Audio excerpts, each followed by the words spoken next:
Can I retire at 61 years old with $1.4 million saved for retirement? That's what we're going to look at today on the Your Financial EKG YouTube channel. I've got David, and he's 61 years old, and I've got his wife, Cindy.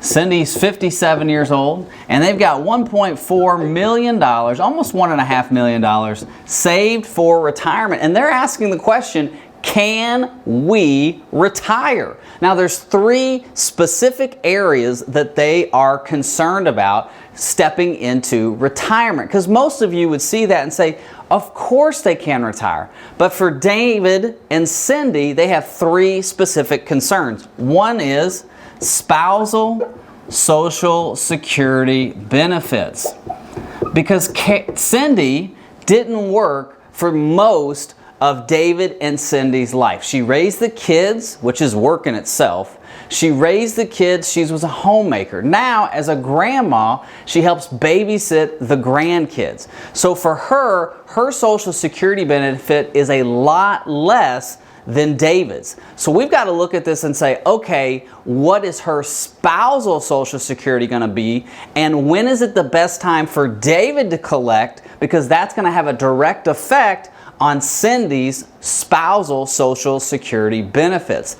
The other concern that they have is what happens if David passes away. They're very concerned if David passes away, what is their retirement income going to look at? And we're going to dive deep into that in the Your Financial EKG, because they're concerned, listen, if Dave passes away, what's going to happen to Social Security? What's going to happen to our withdrawals? And what's going to happen to our overall retirement plan? And last but not least, the third thing that they're concerned about are their investments. They've had the same firm manage their investments for 20 years. And in those 20 years, they've rarely spoken to their financial advisor, and the investments they have today are the same investments that they've had for many, many years. And so they're wondering, as I step into retirement, are the investments that I've been in for the last 10 years the best investments for me going forward? So we're going to look at that as well. So hang on, let's get into the Your Financial EKG. Can I retire at 61 years old with $1.4 million saved for retirement? Well, that's what we're going to look at. I've got David, who's 61. I've got Cindy, who's 57. They're asking the question, can we retire? And they have three main concerns. Spousal Social Security benefits for Cindy. What happens if David passes away first? And their investments. And we're going to look at all three of these in detail. So let's get into the software today, asking the question, can I retire? So we've got David and Cindy here, and they're asking the question, can we retire? David is 61 years old and Cindy is 57 years old. Now, when we did the Social Security analysis, it is in their best interest for David to take Social Security at 70. The reason we're going to do it at 70 is because David's going to get 124% of his full retirement benefit. By doing that, he's getting the maximum Social Security payment that is allowed, 124% of his full retirement benefit. If David passes away before Cindy, Cindy will inherit his Social Security at 70. So his 70-year-old Social Security, she would get that. So if David lives to 80 and passes, Cindy's going to get whatever his Social Security benefit is. That's a spousal Social Security benefit. Cindy, being a homemaker, has very little Social Security benefit. So we want to try to get as much Social Security for her as well. So what we're going to do for Cindy, we're going to do a spousal benefit at 67 for her, which would be $1,650. Now, that is half of what David's Social Security benefit would be at 67. So as long as the higher earner is claiming Social Security and is over 67, Cindy, which is David's spouse, can get half of his full retirement Social Security, which is $1,650, okay? So that's a simplistic way to look at this. There's a little bit more of a detailed and complicated Social Security strategy that we actually went through with them, but I don't want to go through that on YouTube because I would lose you, okay? So there's their Social Security. Now, from an asset standpoint, we just talked about this. They have various assets. They have two property assets, their house which is worth $450,000, and they have a farm that is worth $160,000. They have zero debt. So there's no debt on their real estate, which is awesome heading into retirement. Now, so we've got, well, look at this, $1.4 million in spendable assets. We've got $610 in protected assets, which means our total portfolio value is $2,099,000. So, and actually a pretty good scenario. Now, you might be saying, hey, Drew, of course they can retire. And you're probably typing that into the comments right now. But for them, the biggest concerns are Social Security. We just talked about that. We want to look at what happens if David passes away and investments. Those are the bigger things.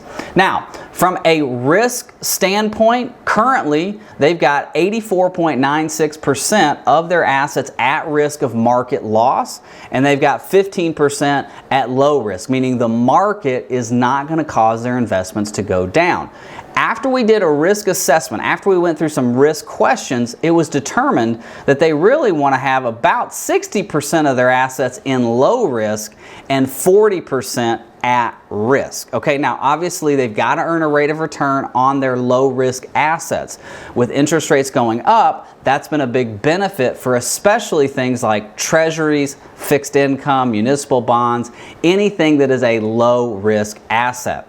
Now, our portfolio weighted rate of return is going to be 6%, except for the money that's in the bank, and the house and the farm are only given a 1% rate of return to. Now, let me explain rate of return real quick. Rate of return means this IRA is still invested in the stock market, and because it's invested, it's going to grow. And so we need to have a projection for that growth. We can't just say, well, it's going to get whatever. We need to put a physical number in there. So we can look at 4, we can look at 6, we can look at 5. The reason I like 6 is because it's a little bit more conservative than what the overall market has returned over the last 50 years. Okay, so we've looked at their Social Security, we've looked at their assets. Now let's go to their expenses, because they do have some higher expenses. Now, their current monthly expenses after tax are $5,000. So this is after tax, meaning if we're pulling money out of IRAs, there's going to have to be more than $5,000 coming out to pay Uncle Sam. So $5,000 is their current monthly expenses after tax, which is $60,000 a year. Inflation's going to get a 3.24% kick every year, so that expense, that $5,000 is going to go up every year by 3.24%. And how the software does it is it calculates it monthly, which I love that. It does a monthly calculation instead of an annual calculation. From a cash flow standpoint, they've got 2 specific cash flows that we have to add into their plan that we know of right now. Now, obviously, they're 61 and 57, so things are going to change. They may inherit some money. There might be a wedding they want to pay for. There might be some things that they need to spend money on. But at this point, we have 2 specific cash flows that we need to account for. One, they do have a rental property that is in the process of being sold, where they're going to net, after taxes to the state and federal level, they're going to net $100,000. So that $100,000 is going to flow into the property on November of 2023. So it's kind of a lease agreement. They're going to get that money in 2023. They also want to have extra income. So $60,000, which is their expenses, is what they need to live off of to go to Kroger's, to go to this, buy clothes, buy gas, just everyday expenses, utilities, all that stuff. But the extra income, they want about $15,000 annually for the next 15 years for travel, for spoiling their grandkids, for having fun. So we don't want to put that number into their expenses, because the expenses I want to keep as a base. I want to add any extra income that you might want or they might want into a cash flow, because those might increase, it might decrease. We need to change that over time. Keep in mind, the software, Your Financial EKG, these people are clients of mine, and this is a living document. So they might call me 2 years from now, and we might have to adjust some things, because they might say, hey Drew, we're selling our house, we're going to move on the farm, or we're doing this, that, and the other, and we need to be able to add that back into the plan. And so that's why we have the cash flows. Now let's answer the question, can they retire? That's the main concern for David and Cindy. Well, if you look at this, at 61 and 57, starting with $1.4 million saved for retirement. Here's our annual cash flow, the extra income. They can do whatever they want with it. Here's our net monthly expenses. You can see they've gone up a little bit with inflation. Here's $85,000 coming into the property. That's a $15,000 extra income going out. That's $100,000 of the rental property coming in. So we're netting $85,000 in that year of extra cash flow coming into their scenario. And if you look at this, at 100 and 104, they've got $1.9 million. They're actually ahead of the game. So remember what Cindy and David's main concerns were. Well, Cindy's main concern is what happens if David passes away. Because this scenario is both of them, both Social Securities, both of them living until 104 and 100. So let's go look at what happens if David passes away. And the reason we want to look at this is because if someone passes, if you're on Social Security, or even if you're not on Social Security, when one of your spouses passes away, you're going to lose the lesser of the two Social Securities, but your expenses are not going to change that much. A lot of people have this misconception that when I lose my spouse, I'm going to also lose all these expenses. Well, your light bill might change a little bit because the lights aren't on as much, but your cable bill or your streaming bill is not going to change. Your insurances are not going to change on your primary residence. Now, your car insurance may change because you might lose a car, but for the most part, what I have noticed as a financial advisor is if the male passes away first, the female normally keeps the same lifestyle or social interactions, okay? So if it's a female situation, then they usually continue to spend and continue to have the same socials that they did pre the person passing away. If this is a male situation and they're the lone survivor, then normally males, I always joke like they're Chris Farley, they could live in a van down by the river and they'd be okay. Doesn't mean that's bad or good, it's just different, right? We are different species. So let's look at this. I want to show David passing away immediately. That's the thing I want to show first. So what we're going to look at is we lose all Social Security. So the widow benefit is what Cindy's going to get. We determined if David passes away immediately, it makes sense for Cindy to take the widow benefit at 67, which would be $3,300, which was David's full retirement benefit at 67. So let's go to the retirement plan. So we'll look at this. David's passed away immediately. We've got $1.49 million. And it actually looks like a pretty good plan. Now, the one thing that Cindy told me was, hey, if he passes away early, I still want to travel. I'm just going to take my daughter. So I got to go back up into cash flows, and we've got to add in some of this extra income. So let's go here. Let's do this annually. We'll do $15,000 because that's what they want to spend. It's going to come out of the IRA. It's going to be for extra income, and we're going to do this for 15 years. Perfect. All right, so there we go back to retirement. And as you can see, she will still have at 100, $1.5 million. Now it's $400,000 less than when David lived, if he lived all the way to 104, but they're still in a really good place. So they were nervous, like if one of us passes away right away, what's going to happen to our portfolio? What's going to happen to our retirement income? What's going to happen to us? And financially, I can show them, I can say, listen guys, no matter what happens, I'm going to be here for you financially, But because you guys have saved and you've worked so hard and you have done the due diligence to be where you're at, you guys are going to be okay. Now emotionally, you're going to be a wreck, but financially, you're going to be all right. Okay, so the last thing they wanted me to look at was their investments. Okay, now we do an investment analysis with the Your Financial EKG, and we use some software for that. So this is David, and this is his portfolio, one of his portfolios. It's got $800,000 in it, okay? So what I like to look at when we're doing an investment analysis is a couple different things. The first thing I want to look at are what are the expenses on the portfolio. Now expenses for mutual funds or for ETFs, you can see that it's called an expense ratio. If you just type in the ticker symbol to Google, maybe you type in VOO, or if it's a mutual fund, it's a 5-digit ticker. And you can see the expense ratio. It has to be reported. Well, what the software does is it takes the expense ratio for all of these mutual funds. So you can see everything that's owned here. And what it does is it says, okay, for the portfolio, the total expense ratio is 0.54, and they're paying $4,306 in fees internally every year. So before they get out of bed on January 1st, 2023, 2024, 2025, their portfolio charges them $4,306. And so when I looked at this and when I showed this to David, I said, hey David, I don't understand this, because the way we work, we use low cost index funds, whether mutual funds or ETFs, and this right here seems really high, because we go back to your advisory fee, that's 0.85.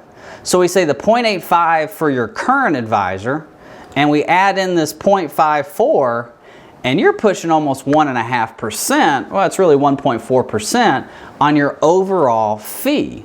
And I said, well, let me just for kicks and giggles, just because I like to do this, what if we compared that to one of our portfolios? So here's one of our portfolios, 0.05. That's the expense ratio. Now, as you can see, they're all really, the highest is 0.1, and it's because we use Vanguard ETFs. Now, we like Fidelity and Schwab and iShares and all of them, but in this portfolio, it's specifically Vanguard. So the fee's only 0.05 instead of 0.5, and that's a $4,000 savings on a yearly basis. If you take $4,000, you earn 6% over 10 years, that's $70,000 in savings. That's a big deal. That's a big deal. The other thing I like to look at is I say, okay, let's look at your portfolio and let's see how it's done year to date, 1 year, and 3 years. And so David and Cindy are in a conservative portfolio. They've been conservative since about the mid-40s. They went through 2008. They just want to be conservative. They lost a lot. They want to save money. And so we look at the portfolio, and it's a conservative portfolio. So if you compare their portfolio to the S&P 500, the S&P 500, which is, let's say that's the most growth, is at -14. So they're at -9, the market's at -14. That's pretty conservative. We look at year to date, S&P's down 15.5, they're down 10. So they're not losing as much as the market, which is the purpose of it. And over 3 years, the market's averaging 9.77, and they're averaging right at 5. So they're averaging 5% per year. So from an investment standpoint, I can go back and say, listen, the expenses are high, but you're conservative, and what you're trying to accomplish in your conservative portfolio is being accomplished. Now, is there a better way? Can we lower the fees? Sure we can. But what you're trying to accomplish is being done. And the last thing I like to look at is just the risk. We just stress test the investments, and we say, okay, Dave, if we have another 2018 quarter 4 sell-off, that's when interest rates rose like they have been recently the last time, you'd be down 12%. The market was down 19%. Again, still conservative. Subprime crisis, the worst crisis we've had, that's the 2008 crisis, you'd be down 24%. The stock market would be down 41%. So again, it's accomplishing what you are wanting it to do, which is to be conservative, okay? So listen, I hope that this has helped you on your retirement journey. Now, this is only a portion of the Your Financial EKG YouTube videos. Make sure you go back to the catalog, watch all the videos that'll help you get to retirement, through retirement, and protect your ability to stay in.